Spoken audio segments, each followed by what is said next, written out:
આજે 25 જુલાઈથી પવિત્ર શ્રાવણ માસનો પ્રારંભ થયો. આ આખો મહિનો શિવ ભક્તો મહાદેવની પૂજા અર્ચના કરશે, જેમાં શિવલિંગ પૂજન અને જળાભિષેકનું વિશેષ મહત્વ છે. ત્યારે શું તમને એ ખ્યાલ છે કે શિવજીને જળાભિષેક કેમ કરવામાં આવે છે? પૌરાણિક કથા અનુસાર જ્યારે દેવો અને દાનવોએ અમૃત પ્રાપ્ત કરવા સમુદ્ર મંથન કર્યું, ત્યારે તેમાંથી કિંમતી રત્નો અને અમૃતની સાથે સાથે હળાહળ વિષ પણ બહાર આવ્યું. આ વિષ એટલું ભયાનક હતું કે તેનાથી સમગ્ર સૃષ્ટિનો નાશ થઈ શકે તેમ હતો. ત્યારે દેવાદિદેવ મહાદેવે સમગ્ર વિષ પોતાના ગળામાં ધારણ કરી લીધું. વિષની તીવ્ર અસરના કારણે તેમનું ગળું વાદળી એટલે કે નીલ રંગનું થઈ ગયું અને તેથી જ તેઓ નીલકંઠ તરીકે ઓળખાયા. હવે વિષને કંઠમાં ધારણ કરવાથી શિવજીને તીવ્ર બળતરા થવા લાગી.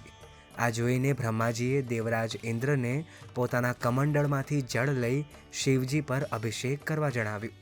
ઇન્દ્રએ જળાભિષેક કરતાં જ શિવજીની બળતરા શાંત થવા લાગી. આનાથી પ્રસન્ન થઈને શિવજીએ આશીર્વાદ આપ્યા કે જે કોઈ ભક્ત શ્રદ્ધાપૂર્વક મારા પર જળનો અભિષેક કરશે તેની શારીરિક, માનસિક કે આર્થિક બળતરા એટલે કે કષ્ટ દૂર થશે અને તેને શાંતિ પ્રાપ્ત થશે.